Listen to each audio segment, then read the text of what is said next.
The Colosseum, Rome. The year is 73 AD. Midday, when the summer sun beats down on 50,000 spectators packed into stone seats that radiate heat like an oven. The roar of the crowd is deafening, a physical force that seems to shake the sand covering the arena floors. A woman stands alone in the center, chains hanging from hovering the arena floor. Chains hanging from her wristband, a daughter of a Roman senator, who backed a Roman senator who backed a wrong senator who backed a wrong side in a recent political dispute. But 3 days ago, she lived in a villa with marble floors and slaves. 2 days ago, she lived in a villa with marble floors and slaves who attended her every aim to her every need. 2 days ago, soldiers came to her and who attended treason. For men enter the arena not gladiators, not soldiers, but actors from one of Rome's theatrical companies, hired for this performance. They carry props: a wooden throne, crude mockeries of imperial regalia, a whip designed not to kill but to mark. The crowd understands immediately what entertainment has been planned. Lucia does not yet know the details of the next 3 hours, but she understands the essential truth. She will be forced to perform her own degradation for the amusement of 50,000 witnesses. Everything that gave her identity, dignity, and sense of self will be systematically destroyed in the most public way possible, so thoroughly that even if she survives physically, the person who entered this survives physically. The lead actor approaches with the wooden throne. He speaks loudly enough for the nearest spectators to hear, his words spreading through the crowd in waves. The traitor's daughter thought herself a queen. Let us show Rome what happens to false queens. The crowd erupts in approval. This is not random violence or spontaneous cruelty, it is calculated, systematic, carefully choreographed public humiliation, refined by Rome over centuries into an art form.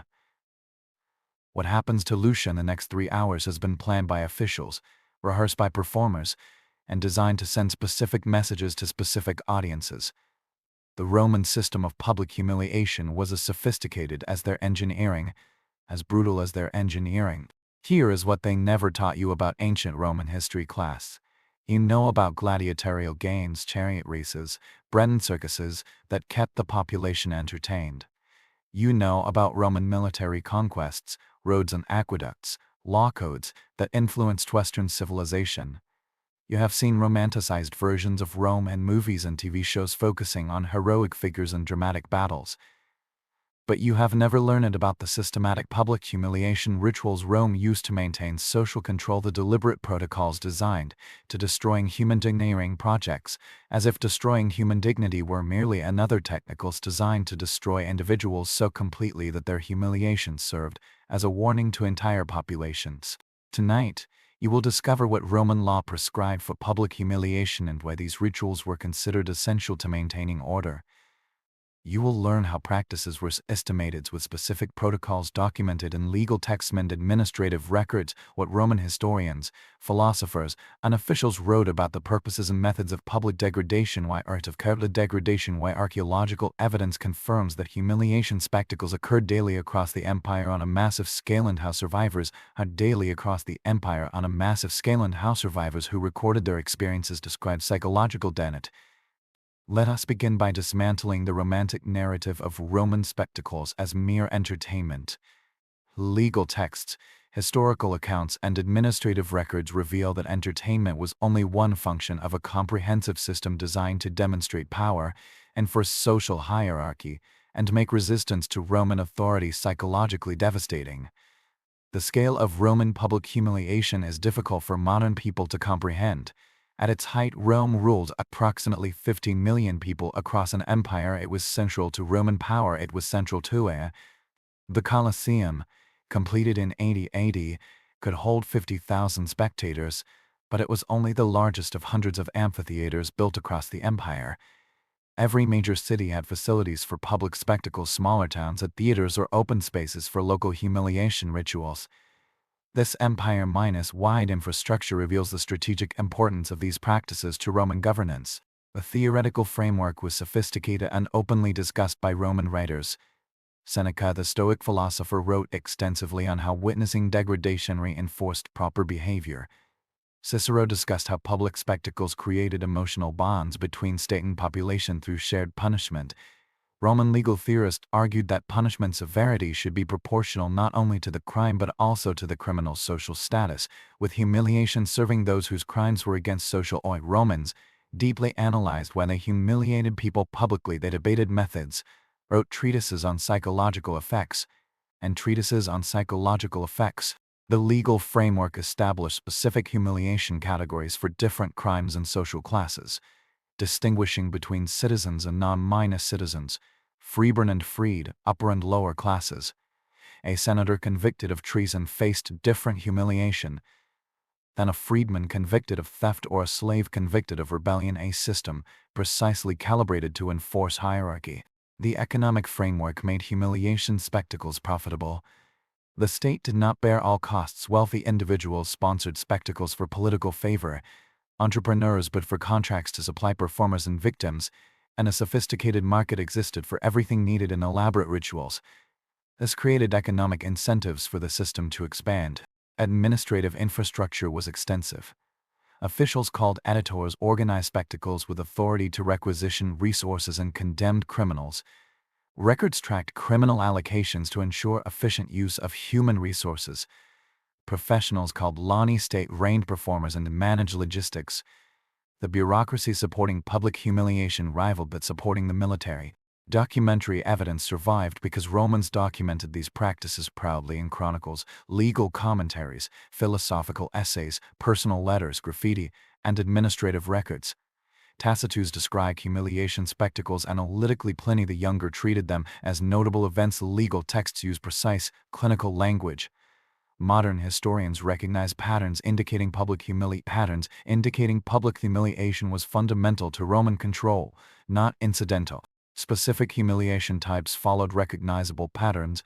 Forced performances where victims acted out degrading scenarios, exposure through nudity or near-nudity, animal encounters designed to maximize terror, rather than quick death. Mux Aranine respected rituals, physical markings that permanently labeled individuals, and sexual violations to destroy family honor. Each served specific purposes, demonstrating state power, destroying dignity, engaging audiences emotionally, leveraging ritual contrasts, ensuring lasting humiliation, and attacking cultural values. Roman designers understood effective humiliation required careful calibration. Too much violence caused premature death. Too little left audiences unsatisfied. The optimal humiliation maximized psychological damage and audience engagement while keeping victims alive and conscious. They also knew effective humiliation required appropriate targeting. Humiliating a high-status individual who believed themselves protected demonstrated that no one was beyond the state's reach.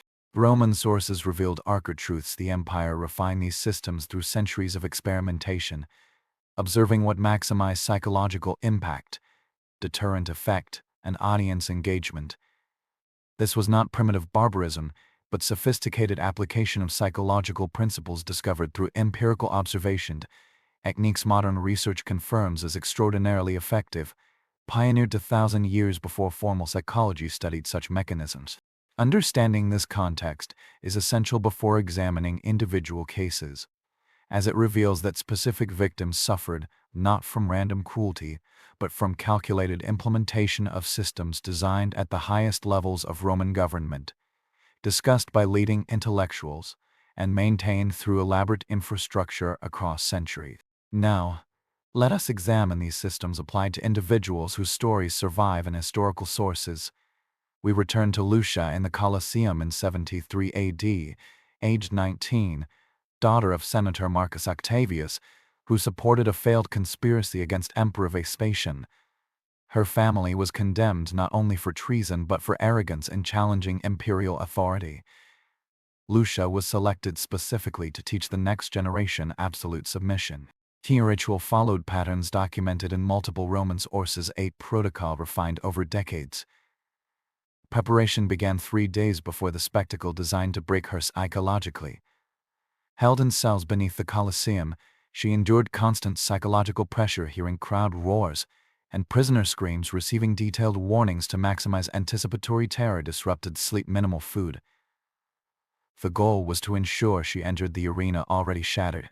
On the spectacle morning, she was bathed and dressed in the soap tunic, the deliberate transparency creating immediate humiliation. The heavy placard forced her head into a submissive posture. Led through tunnels past other prisoners, she served as a warning to them. The moment 50,000 spectators saw her, her transformation from private person to public spectacle was complete. Many knew her family, making the contrast between her former status and current state essential to the spectacle's effectiveness. The four actors were professionals specializing in such performances, working from a script and choreography for maximum audience engagement. The lead actor, Quinn, is recorded in other historical sources as a frequent performer in humiliation spectacles, skillfully read both victim and audience. Forcing Lucia onto the wooden throne, he proclaimed, "Behold, the daughter of traitors who thought herself worthy of commanding Romans." What followed was a 3- or performance Roman records describe as an elaborate demonstration of fallen pride. Actors forced Lucia into scenarios systematically destroying every element of her dignity and identity, a mock coronation with a wreath of garbage and excrement, receiving petitions where she recited scripted lines acknowledging her family's crimes and her own unworth, and in a banquet where she pretended to eat rotting food while praising its quality. Each scenario had specific psychological impacts, inverting authority symbols, making her complicit in her humiliation, degrading upper-class cultural markers. Between set pieces, actors subjected her to direct humiliation, stripping clothing piece by piece while delivering lines about revealing truth beneath false dignity, applying substances like ashes symbolizing destruction of her family's household gods to mark her skin, forcing her to kneeling prostrate repeatedly. The audience was not passive. They shouted suggestions through vegetables and stones, their participation crucial to the spectacle's effectiveness in enforcing social norms through community involvement. Romans Orsa's note: Lucia dissociated partway through, responding mechanically, a common reaction that reduced audience engagement. The solution was escalation. The final phase, euphemistically called full exposure to public judgment, involved complete nudity on a raised platform visible to all 50,000 spectators. She remained motionless for approximately 30 minutes while the lead actor delivered a speech on the consequences of betraying Rome. Modern psychologists recognize this combination of total physical exposure, absolute loss of control, and massive audience as among the most psychologically devastating trauma-inducing elements understood empirically by Roman designers. After 3 hours, Lucia was removed, not executed, but released to survive with the memory of 50,000 witnesses. This was deliberate. Living survivors served as ongoing warnings. Every encounter in Rome's streets would remind others of her humiliation, perpetuating the spectacle's psychological impact beyond its duration. Historical records indicate she lived another 11 years, never marrying, marking her as permanently damaged in Roman culture, economically dependent on resentful relatives, living in a single room in a poor district. She died at 30, likely from suicide, depression, or malnutrition related to severe psychological trauma. Her story was preserved not out of sympathy, but because the spectacle was considered noteworthy, cited by multiple sources as an example of Vespasian. Herodotus described it as demonstrating appropriate balance between severity and moderation, noting that executing the entire family would have seemed excessive, while public humiliation achieved deterrence without creating moderation. Was sophisticating the entire family would have seemed excessive, a sophisticated state deterrence without creating martyrs. This reveals Roman thinking. Humiliation was sophisticated statecraft, destroying enemies, deterring rebels, entertaining masses, and avoiding political complications of execution. Lucia was one of thousands subjected to similar rituals under Vespasian alone. Across centuries, tens of thousands experienced forms of public degradation. Her case was not exceptional but standard operating procedure in a system treating human dignity as a political resource. To understand how Rome demonstrated victory over conquered territories, examine the triumph procession among Rome's most elaborate humiliation spectacles. A triumph was a ceremonial procession granted by the Senate to victorious generals after major campaigns. The triumph of Titus following Jude's conquest in 70 AE provides detailed documentation. The procession began outside Rome's sacred boundary, proceeding 3 miles to the Tempitoline Hill, lined by hundreds of thousands of spectators. The procession included military units, captured booty on floats, representations of defeated cities and battles, animals from conquered territories, and most importantly prisoners positioned to maximize humiliation. Placed after displays of captured wealth, they were visually equated with objects. They wore visible but walkable chains. Dressed in native clothing, Romans found exotic and mock able. Positioning was carefully calibrated highest minus ranking captives including royal families near the end to build anticipation, lower minus ranking prisoners earlier as prelude. This hierarchy demonstrated Roman understanding that effective degradation required targeting, high minus standing that effective degradation required. Josephus, a Jewish historian who witnessed Titus' triumph, details the fate of captured revolt leaders. Simon Bar-Ora, a rebel commander, marched with a rope around his neck symbolizing captured prey. At the forum, charges were read against him before the crowd. He was then led to the Amertine prison and strangled time so the general could announce the enemy's execution beneath spectators' feet, amplifying celebratory mood to integrated humiliation and death. Other high-minus status prisoners, like women from the Herodian royal family, were forced to march weeping their emotional breakdown, serving Roman purposes by showing even the most protected could not maintain dignity under Roman power. The systematic nature is evident in procession order, timing, and visual presentation choreographed for maximum impact, communicating a narrative of total victory. We conquered, captured wealth, subjugated people, killed leaders, destroyed future. Roman sources describe defeated people's responses: dissociation, resistance dragged for entertainment, or suicide attempts considered cowardice. Humiliation did not end with the procession, and executed prisoners were retained for future spectacles or sold into slavery, their former high status making their degradation more satisfying to Roman owners, reinforcing victory symbolism. Hundreds of triumphs occurred from the 3rd century BC to the 3rd century AD, meaning tens of thousands of prisoners experienced systematic public humiliation, while millions of Roman spectators witnessed thematic publicational cruelty, but regular policy considered essential to demonstrating conquest benefits. Sectamented peoples was documented, but regulate unconquered peoples was documented. Peoples was documented conquest of benefits. Confronted humiliation had lasting terming Rome situation tronic effects. Humiliation had lasting traumatic effects. Confirming Rome's systematic effects. Triumph processions also served economic effects. Triumph processions also systematic effects. Triumph processions also served economic processions also served economic preying, captured wealth, political warfares. One of Rome's most infamous humiliation forms was damnatio, at best as condemnation to beasts, not simple execution by animals, but elaborate spectacle maximizing humiliation before death. Used for non-minus citizens, serious criminals, religious dissidents like Christians, deserters, and rebels, it treated victims as outside civilized society, emphasizing exclusion through degradation. Protocol variations included simultaneous release of condemned and animals considered too quick for sophisticated audiences, constraining victims to stakes for anticipatory terror, or forcing them to perform dressed as mythological figures or given useless props, adding humiliation beyond death threat. The case of Perpetuine Felicity, Christian martyrs executed in Carthage in 203 AD, provides rare victim perspective through Perpetua's prison account. Perpetua 22, nursing and Felicity pregnant slave, were imprisoned for refusing sacrifices to Roman gods. Their refusal humiliated authorities by suggesting religious belief could trump Roman gods. Scheduled for imperial birthday, aims deliberately integrating execution into celebration. They were forced into pagan ritual costumes they rejected. Sent to face a wild cowage, entered choice less dangerous than predators but still violent. Communicating women merited less attention while providing spectacle. At stealing even Roman Merlin Ignatz, exceeding even Roman norms to demonstrate consequences of rejecting authority. The cowgord Petuid guards intervened to Petuid Hectima failed to kill quickly detecting authority. The cowgord Perpetua guards interveno failed to kill quickly pragmatic entertainment.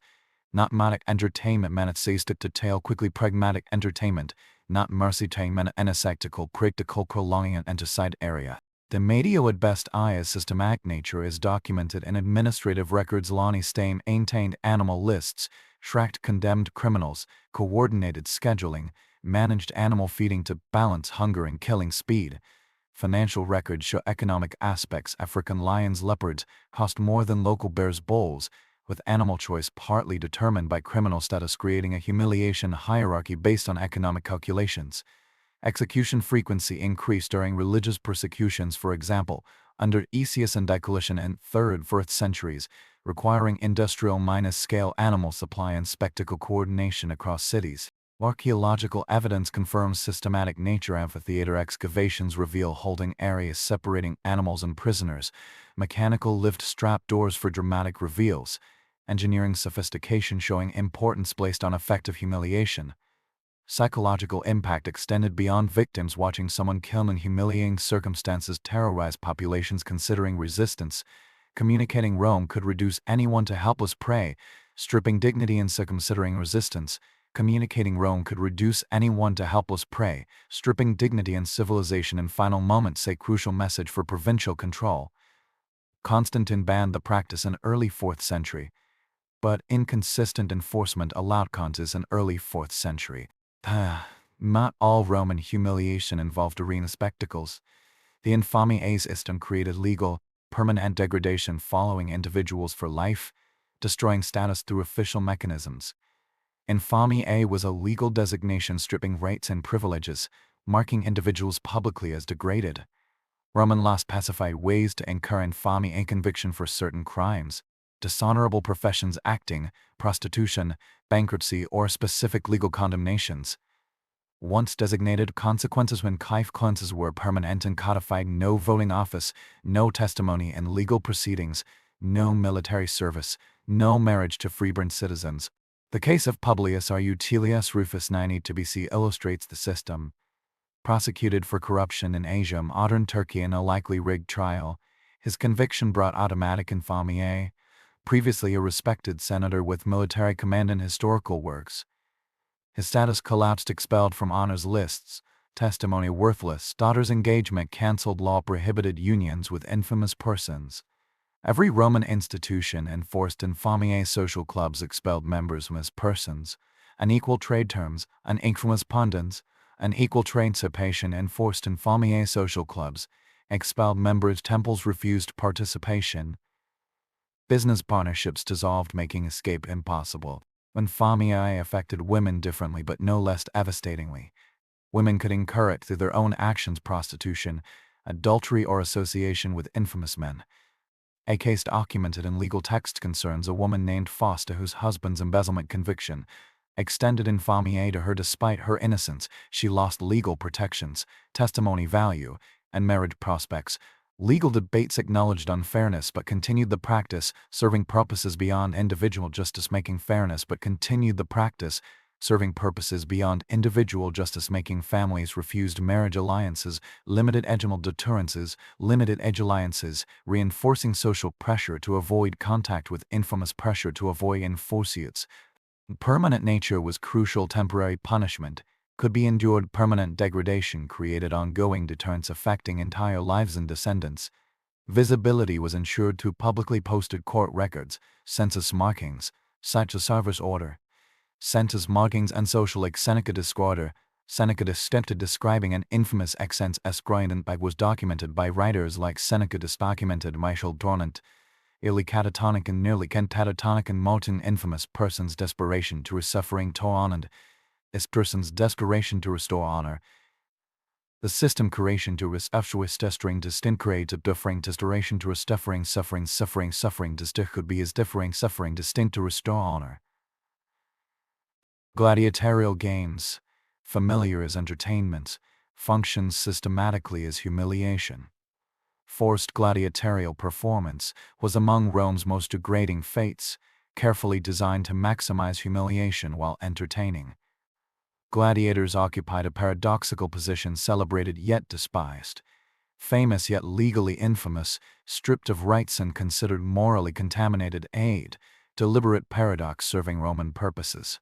The case of Verus and Priscius, gladiators in the Colosseum s. 80 opening games documented by Martial, illustrates the system. Both were condemned criminals: murder, armed robbery sold to elude as gladiator school instead of execution, delaying death for profitable entertainment, forcing violent skill development, and marking them as infamous, stripping remaining dignity. Ludus training systematically broke them psychologically while developing combat skills, cramped cells, constant shackles, minimal food, beatings for failures, The Lonist 8 readings. The Lonist 8 readed them as property valued only for entertainment. For public appearance, they underwent additional preparation costumes identifying gladiator types virus as Sekat or with vision minus limiting helmet. Perseus as ready Arius with net trident but minimal armor, deliberate imbalances for dramatic contrast, and replacement of legal names with gladiator names, erasing legal identity to mark them as no longer fully human. Entering the Colosseum before 50,000 spectators created immediate humiliation, every person judging, evaluating, finding entertainment in their survival desperation. They understood failure meant death, success only continued existence in degraded state. Their fight lasted hours. Martial notes both skilled and evenly matched, with extended combat increasing audience emotional investment. Eventually, both exhausted and wounded dropped weapons simultaneously, appealing to Emperor Titus for mercy, a humiliating public submission demonstrating survival depended on imperial whim. Titus granted mercy unusual, awarding symbolic wooden swords Rudi's theoretically swords, freeing them from further fights. Surviving glessons, this is happy mine ascending generosity, a surviving gladiators readily freeing them from further fights. But reality was complex. Rudi's did not remove infamy, they remained legally degraded, property of the Lonist, unless freed. Sources indicate no freedom. Gladiatorial combat frequency reveals systematic humiliation. Major cities hosted regular games. Rome had near-minus daily fights. During some periods, smaller towns held festival games. Over centuries, hundreds of thousands were forced into gladiation, an occasional spectacle but routine policy. Economic systems were calculated. Lani stay invested in training, work a 5 fights for profitability, shaping fight design some fatal, so survive about 5 fights for profitability, shaping fight design some fatal, some preserving valuable performers. Social system showed broad complicity. Wealthy sponsors funded games for platform goods, funded games for political favor, frainers specialized defended games for politic service. Spectators. Legacy extended beyond Rome as empire expanded.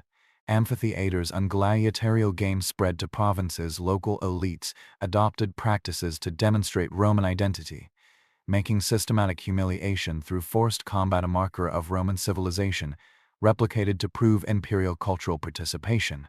Psychological sophistication showed in details. Romans understood forcing someone to kill before crowds created specific trauma requiring skilled performance, increased aggradation preserving some fighters, while killing others created desperate hope motivating better performances. Public combat amplified humiliation exponentially versus private violence. All insight if violence, all insights private violence. To understand Roman perspectives on humiliation culture, examine Juvenal late 1st early 2nd century AD satirist. His satires, while poetic social commentary, reveal attitudes official histories omit, written for educated Romans recognizing described situations, ensuring accuracy even when exaggerated for effect. Satire 6 describes elite women sexually fascinated by gladiators at games, presented as moral decay but revealing systematic gladiatorial culture aspects. Some elite women paid to sleep with gladiators, seeking encounters with men, both famous performers and infamous degraded criminals, the paradox attracting them. According to Juvenal, women degraded themselves through contact with infamous persons, yet degradation was the appeal. Gladiators participated as property unable to refuse. Juvenal condemns women but reveals broader truth. Systematic gladiator degradation created a category of persons available for exploitation precisely because their infamation. Satire 10 examines political downfall through Sionis, powerful prefect under Tiberius, executed 31 AD for conspiracy. Juvenal focuses not on execution, but on damnatio memoria, a condemnation of memory. Systematic destruction of disgraced prost Rome were pulled down by enthusiastic mobs, his name chiseled off inscriptions, portraits painted over, removed. Juvenal disgraced Gretchen's portraits granted over, removed. Juvenal describes spitting on bronze faces before spitting on bronze faces before spitting on fragments, urinating on fragments, competing to show condemnation in fragments, competing to show condemnation in because association with condemnatory association with condemnatory while visible opposition was protective. Satire 3 describes daily humiliations of clients dependent on wealthy patrons' morning attendances, waiting in crowds for acknowledgement, accepting small gifts with exaggerated gratitude, laughing at jokes, applauding speeches, agreeing with opinions, all while knowing patrons viewed clients as barely human. Juvenal presents this as personal humiliation. Its systematic nature is clear. Patron minus client system was fundamental to Roman social structure. Millions survived through dependence and daily degradation. The system required constant superiority demonstration, but patrons both understood degrading interaction. Juvenal's perspective is valuable because he condemns humiliation culture while participating in it. Attending games he criticizes, seeking patronage while mocking patron minus client system, living in Rome while suggesting life there unbearable. His conflicted position reveals even educated Romans recognizing societies also examine able to extract themselves. His satires also examine actual behavior. Men publicly condemn hypocrisy around sexual behavior, mamming immorality while privately engaging in immorality, while privately engaging in condemning immorality, while privately engaging and condemning immorality, engaging in condemning immorality, while privately and pavers others were allowed as condemners were later discovered doing same things. Juvenal's overall perspective shows sophisticated understanding. Spectacle served political purposes, maintaining imperial power by demonstrating challenge contests, maintaining imperial power by demonstrating challenge consequences. Social purposes, reinforcing hierarchies through visible norm minus trans consequences, consequences.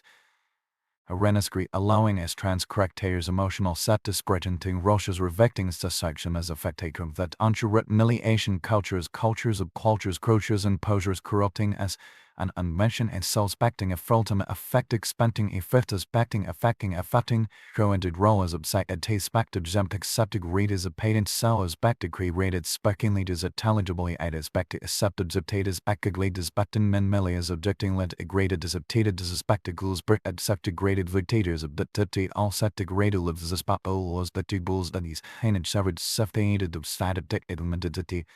Preservation of Juvenal's satires indicates Romans found his observations entertaining even when critical, revealing critique of humiliation culture was abstractable. If abstract or instance minus tract or instance minus iron specific spectacle cruelty. Romans could acknowledge spectacle cruelty while maintaining Juvenal's ecology while maintaining cause of etology awareness of perceptible trauma humiliations.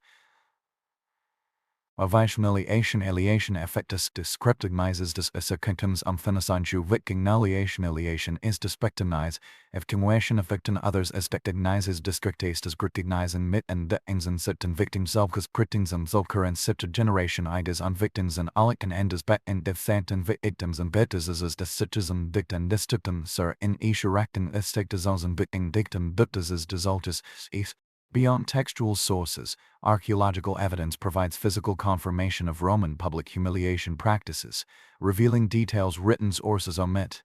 Modern excavations using scientific techniques uncover material evidence transforming understanding of scale and systematic nature. Colosseum and other amphitheater excavations reveal sophisticated infrastructure specifically facilitating humiliation spectacles. Beneath arena floors, complex chamber, tunnel, and mechanical lift systems allow dramatic spectacle staging, not improvised structures but carefully engineered systems. Romans placed on effective captive public degradation presentation. Underground chambers held animals and human victims separately with sturdy barriers preventing premature contact and separaries septically with sturdy barriers preventing premature by human animals and timonichine. Preventing systems cuts paces marginal evidence systems of textual distempted extended holding periods existent with textual distant. Excavations also reveal medical facilities adjacent to amphitheaters, not primarily for treating gladiators post-fight. but analysis of medical waste and instruments suggests use for treating people injured during humiliation spectacles when goal was keeping victims alive for extended degradation rather than allowing quick death. Skeletal remains in mass graves near amphitheaters provide disturbing textual account confirmation. Skeletons who account contextual account confirmation. Hundreds of skeletons confirm injuries. Palm account confirmation. Hundreds of skeletons show injury patterns consistent with animal attacks and testing consistent with animal attacks and execution methods distant with animal attacks, recovering, then brought back undead, suggesting systematic violence designed but pattern. Genetic skeletal analysis reveals people from across empire rented in Roman arenas. DNA markers indicate individuals from Britain, North Africa, Eastern Mediterranean, and Central Europe all died in Roman amphitheaters, confirming systematic triumph procession and arena spectacle nature drawing victims from conquered territories empire-wide. Execution cross and stake engineering and archaeological context reveals Roman sophistication designing equipment for public humiliation. The public humiliation not crude improvised structures but carefully designed devices supporting bodies at specific angles for maximum audience visibility, preventing collapse or per maximum audience visibility.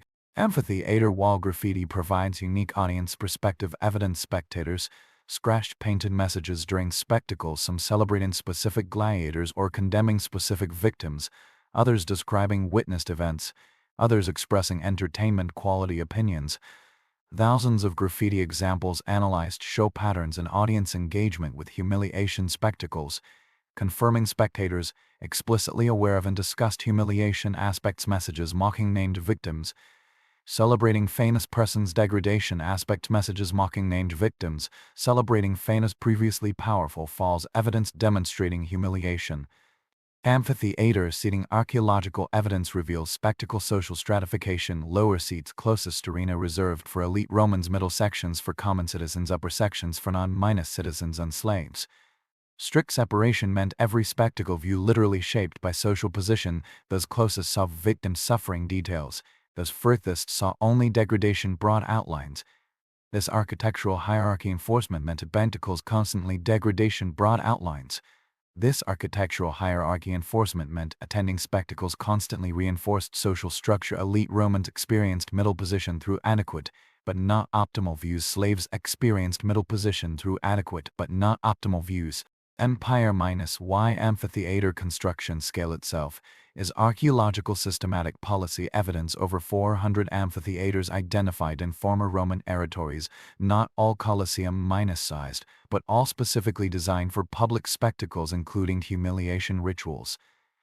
Empire invested enormous resources building maintaining this infrastructure, which it would not have done if public humiliation were not considered essential governance. Archaeology would not consider essential governance.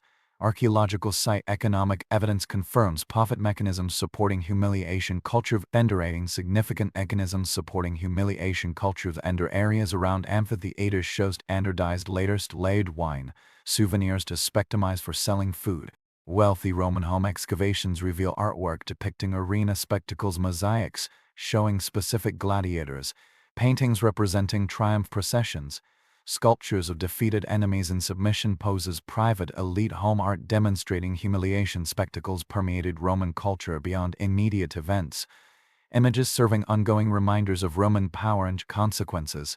Human remains preservation with specific injury patterns and contexts. Adjusting respectful burial indicates some public humiliation victims later claimed by relatives for proper burial, showing families suggesting social stigma not always maintained condemned relative connections, despite public degradations. Execution device tool where pattern analysis reveals use frequency crosses. Stakes show were consistent with multiple weekly uses over extended periods. Physical evidence confirming textual accounts describing daily executions on humiliation spectacles in major cities during certain periods. Scale implied by physical where patterns staggering, confirming public humiliation was routine not occasional. Resistance material evidence also found holding cell graffiti beneath amphitheaters includes defiance messages, prayers to gods, innocent statements, capture curses messages preserved to 1,000 years providing direct victim testimony about psychological states before public humiliation, revealing terror, desperation, anger, occasional defiance, Humanizing people. Roman culture designed to dehumanize. Archaeological evidence transforms understanding by providing material confirmation independent of textual sources, while text could theoretically be exaggerated, biased. Physical remains do not lie. Skeletal injuries. Architectural systems. Widespread infrastructure. Material culture all confirm Roman public humiliation occurred at massive scale with sophisticated organization, exactly as textual sources describe. Understanding individual cases reveals human cost. Understanding system infrastructure reveals how such practices became normal, accepted, and maintained across an empire for centuries. The Roman public humiliation system required multi-level infrastructure.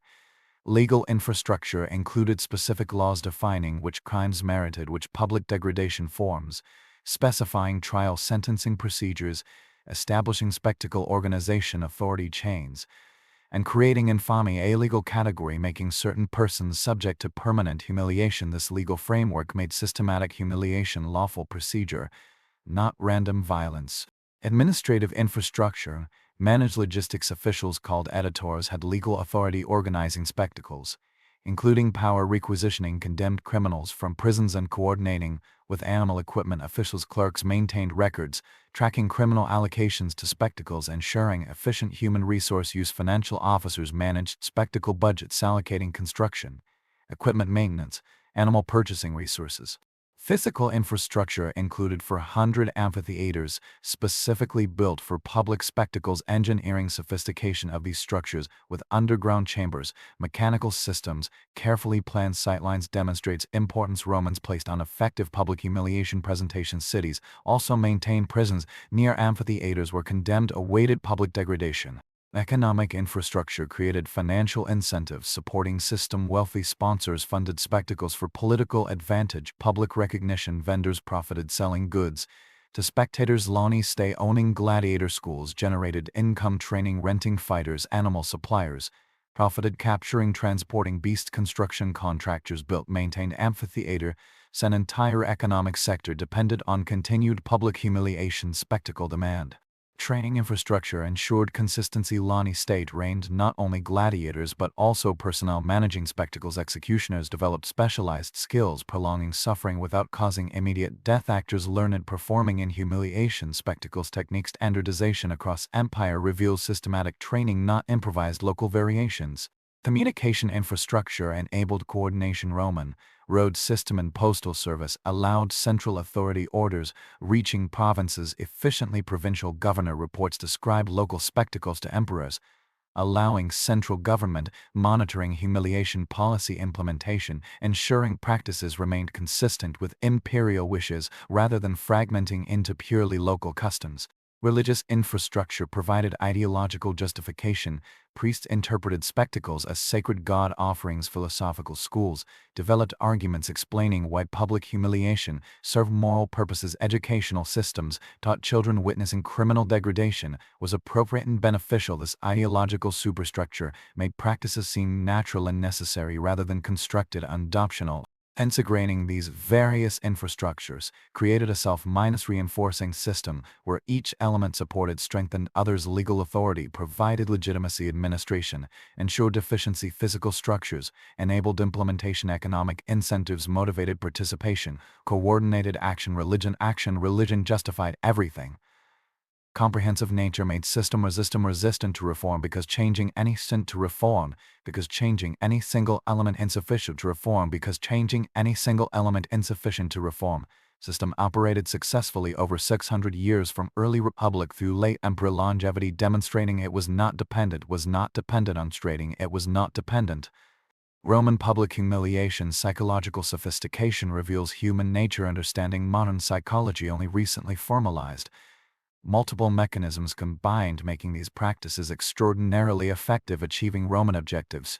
Public nature was foundational to psychological impact. Romans understood being degraded before massive audiences created qualitatively different trauma than private suffering. Thousands of witnesses transformed humiliation from personal experience into social fact, never erasable or deniable. Every witness became part of its permanent reality. Status destruction was carefully targeted. Romans recognized effective humiliation required victims whose fall from previous status was dramatic and visible, degrading someone with no status accomplished little, degrading senators, generals, wealthy merchants, or for unnobility demonstrated no one was beyond Roman power regardless of previous position. Forced participation made victims complicit in own degradation when condemned persons required to perform in spectacles, speak scripted lines condemning themselves, actively participate in rituals destroying dignity. They became psychologically implicated in own humiliation, creating self-blame and internalized shame continuing long after immediate event. Unpredictability created learned helplessness. Victims in prison awaiting spectacles did not know when turn would come, or specific humiliation from uncertainty prevented psychological preparation and created constant anticipatory anxiety, often more devastating than actual event. Once in arena, victims could not predict next events, preventing any control sense. Duration was calibrated for maximum impact. Spectacles lasting hours rather than minutes allowed escalating humiliation, breaking victims down progressively. Each stage prepared victim for next. By eroding psychological defenses, incrementally extended duration also increased audience investment, as they became emotionally engaged with unfolding spectacle. Audience participation transformed spectators into active humiliation components. When crowds shouted insults, threw objects, or suggested additional degradations, they became perpetrators rather than observers. Participation bound spectators to system by making them complicit. Also created peer pressure, where refusing to participate marked one as potentially disloyal. Cultural value violation maximized psychological damage. Romans designed humiliations targeting whatever victim's culture valued most. For peoples valuing warrior masculinity, humiliations emphasized weakness. Submission for cultures emphasizing female modesty, humiliations involved public exposure. Customization showed sophisticated understanding. Effective humiliation required exploiting specific cultural vulnerability.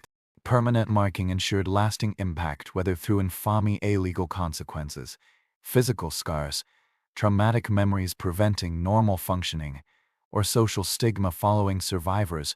Roman humiliation created effects persisting long after immediate events ended. Permanent damage served as ongoing warning to others considering resistance. Witness creations served strategic purposes beyond immediate entertainment. Everyone witnessing a humiliation spectacle became information carrier about what Rome did to authority challengers. Witnesses spread accounts to friends, family, multiplying deterrent effect far beyond amphitheater. Systematic nature prevented adaptation. If humiliation practices had been consistent, predictable, victims might have developed psychological defenses or coping strategies, but Romans varied specific forms while maintaining essential degradation, preventing anyone from knowing exactly what to expect. Variation made psychological preparation impossible. Modern trauma psychology confirms Roman practices incorporated precisely mechanisms research identifies as most psychologically devastating. Romans discovered through empirical observation what took modern science centuries understanding through controlled research. Immediate Roman public humiliation legacy spread throughout Mediterranean world and beyond, as Rome's cultural influence extended past military borders. Even societies successfully resisting Roman conquest often adopted Roman systematic public degradation practices, recognizing effectiveness for social control.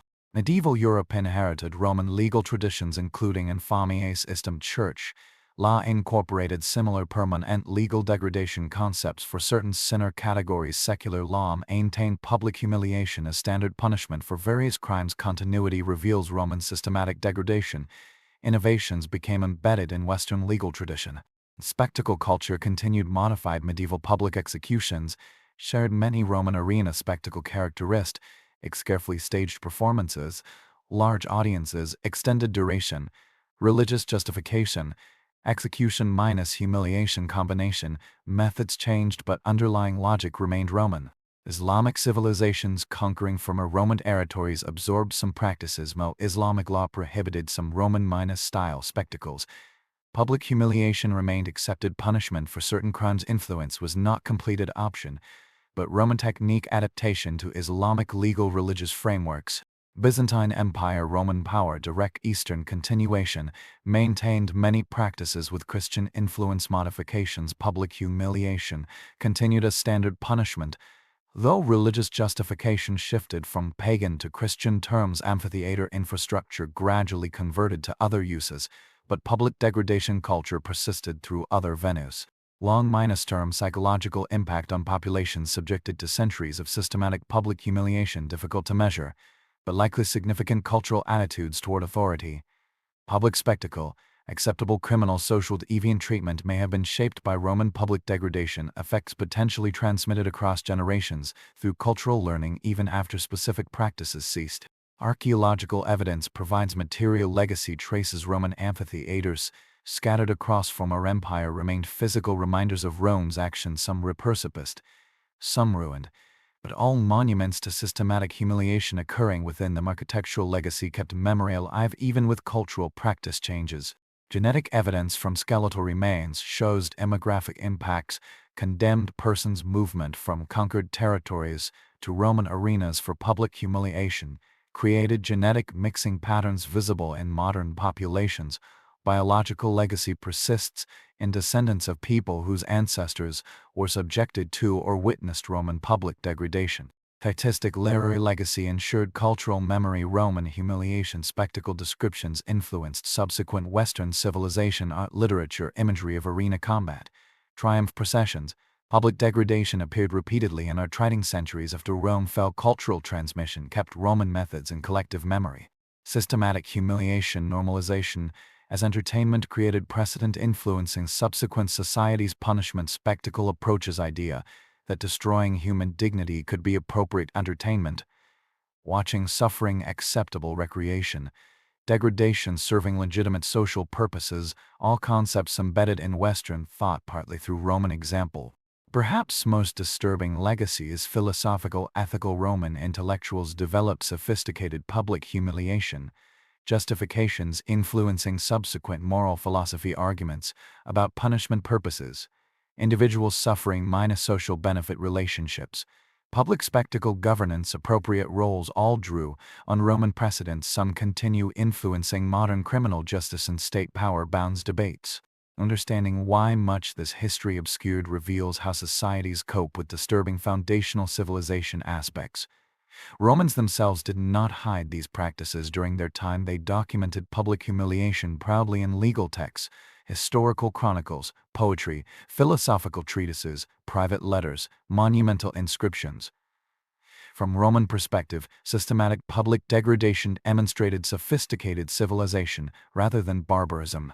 A sewer problem arose after Rome's fall. Christian writers preserving Roman texts faced uncomfortable tension. Christianity emerged partly reacting to Roman persecution, including Christians subjected to arena public humiliation. Yet Christianity also adopted Rome as foundational civilization after Constantine legalized religion. Church fathers needed maintaining Roman cultural heritage while condemning practices targeting Christians. Solution was selective preservation emphasis. Christian scholars preserved Roman legal texts, historical chronicles, but emphasized describing military victories. Legal innovations received more attention than military's legal innovations received more attention. Medieval scholars studying Roman civilization focused elements relevant to concerns law, governance, military strategy, architecture, rhetoric. Public humiliation spectacles seemed peripheral. Understanding Rome's achievements, not central scholarly discourse, creating pattern where systematic degradation texts survived, but not widely discussed. Renaissance humanist reviving classical civilization into rest-romanticized Roman culture, downplaying disturbing elements. Classical learning revival emphasized Roman art, literature, philosophy, governance contributions. Systematic cruelty underlying Roman power acknowledged, but minimized as unfortunate excess rather than fundamental to Rome's operation. For Enlightenment philosophers using Rome as republican governance model needed distinguishing with simulating aspects from rejectable ones. They emphasized Roman law, civic virtue, military organization, treated public humiliation as aberration or historical context products separable from valuable Roman innovations. Selective reading made venerating Rome while ignoring systematic practices modern sensibilities found repugnant possible. 19th-century imperialism created new selective interpretation. European powers building own empires looked to Rome as precedent justification. Emphasize Roman administrative efficiency, Engineering, diverse people's governance ability less eager emphasizing Roman control maintenance methods through systematic public degradation, since those methods too closely resembled Don Empire's practices. 20th century academic professionalization established appropriate historical topic norms.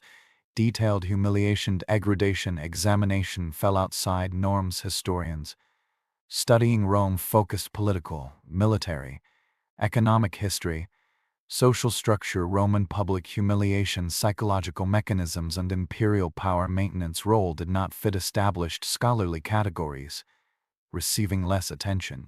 Recent decades show increased willingness examining these aspects honestly. Historians influenced by trauma studies, critical power approaches, interdisciplinary methods began analyzing Roman public humiliation as central rather than peripheral. Understanding Rome's functions is always available. What changed was willingness prioritizing disturbing elements rather than treating them uncomfortable. Side notes to more palatable achievements.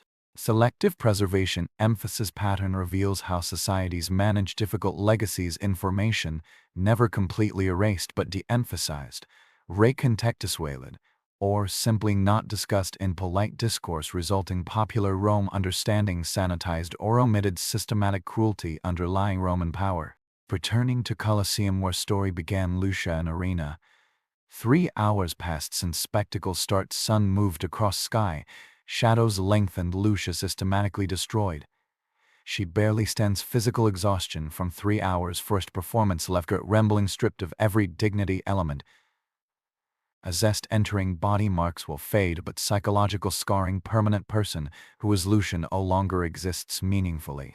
50,000 spectators begin filing out, satisfied with witnessed entertainment, discussing spectacle, debating actor performance quality, whether Lucia's degradation sufficiently complete, whether spectacle matched previous events to them. Successful entertainment and effective traitor family consequence demonstration.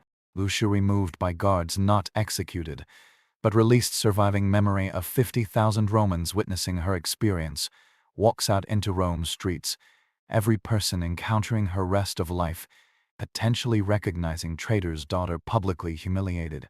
System worked exactly designed. Powerful family challenging imperial authority, destroyed daughter might carrying family future broken completely, never recovering. Everyone witnessing spectacle or hearing witnesses now understands clear what Rome does to resistors. Population received entertainment, feels connected. Imperial power through shared witnessing. Justice. Lucius survives 11 years poverty, isolation, eyes 30 carrying grave memories, making existence unbearable. Roman public humiliation system claimed another victim, not through death, but destruction, everything making life worth living. But this history reveals beyond understanding ancient Rome. About power reveals empires maintain control, not just military force, but systematic psychological warfare. Against own populations, most effective dominance makes resistance unthinkable, demonstrating challenge authority consequences. Public humiliation achieves this more efficiently than execution because survivors serve ongoing warnings about systematic cruelty. About harm, nature reveals most devastating harm, oft uncarefully designed rather than spontaneous, implemented through sophisticated systems rather than individual sadism, justified through elaborate rationales rather than acknowledged simple cruelty. When societies create degradation infrastructure, train implementation professionals, write codifying laws, develop justifying philosophies, harm capacity becomes limitless. About entertainment, spectacle reveals humans can condition finding entertainment suffering. When cultural systems normalize such responses, Roman audiences, not inherently crueler than modern people products, culture systemated degradation presenting legitimate entertainment tease. This occurred suggests disturbing human psychology, social conditioning. Truth about legal systems reveals law can used creating permanent degraded person categories whose humiliation just permitted but mandated. Infamy system showed legal mechanisms stripping dignity more comprehensively than physical punishment. Modern legal systems inherited Roman frameworks. Some modern legal degradation practices trace directly Roman precedents. About historical memory reveals societies selectively preserve emphasize past facts fitting comfortable narratives, while downplaying ignoring disturbing elements. Rome's Western civilization legacy emphasizes law, governance, engineering, literature, systematic public humiliation, Equally, Central Roman civilization receives far less attention because acknowledging complicates Rome as Western civilization foundation narrative. About trauma reveals psychological damage, an devastating physical injury often more lasting. Many Roman public humiliation subjects survived physically but destroyed psychologically. Contemporary sources, modern analysis confirms systematic public degradation trauma, created lifetime disability survivors. Roman understanding destroying dignity could effective destroying body reveals psychological sophistication remaining disturbing. Why this matters today, underlying mechanisms not disappeared. Modern societies still use various public humiliation forms, social control specific methods evolved, but logic recognizable. Understanding Rome's systematic degradation helps recognizing similar patterns. Contemporary context legacy also persists. Cultural attitudes, punishment, appropriate entertainment, legitimate state power uses many modern criminal justice, public shaming, acceptable spectacle debates. Greco-Roman discussions 2,000 years ago influence, not always visible but runs deep. For all suffering systematic public humiliation under Roman power across 6 empire centuries. For Lucia, 19, trader's daughter, dying 30 carrying trauma making existence unbearable. Her thousands paraded Roman streets, triumph processions, torn homelands displayed conquest before dispersed slavery death. For Perpetua felicity countless Christians condemned beasts, forced facing animals while crowds found entertainment terror suffering. For Verus Priscias hundreds thousands gladiators forced performing desperate combat crowds celebrating degradation. For unnamed infamous persons marked permanently legal designations stripping dignity rights remaining lives. For conquered peoples whose defeat transformed spectacle designed breaking spirits, destroying resistance imagination capacity. For families destroyed one member condemned, honor annihilated association systematic public humiliation. For survivors living years decades carrying degradation memories, unable escaping social stigma psychological trauma. For children subjected spectacles victims first witnesses.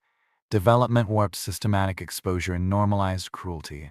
For those names never recorded, suffering documented only archaeological evidence skeletal injuries mass graves they deserved better than Rome did them.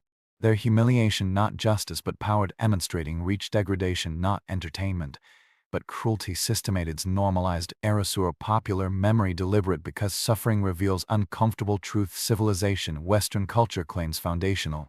Remembering them matters because patterns persist recognizing Rome's actions helps identifying similar mechanisms appearing today. Their experiences reveal power degradation truths to remaining relevant understanding historical contemporary systematic humiliation forms. This history textbooks sanitize popular culture romanticize the systematic public humiliation, looked implemented imperial scale sophisticated infrastructure elaborate justification. This wine-eat examining ancient civilizations honestly rather selective emphasis achievements ignoring methods. Subscribe channel want more hidden histories revealed comment below telling which ancient Rome other civilization aspects want examined unflinching honesty where world listening from these stories matter because understanding empires systematized cruelty helps recognizing similar patterns emerging these voices deserve heard because suffering reveals power truths remaining relevant today.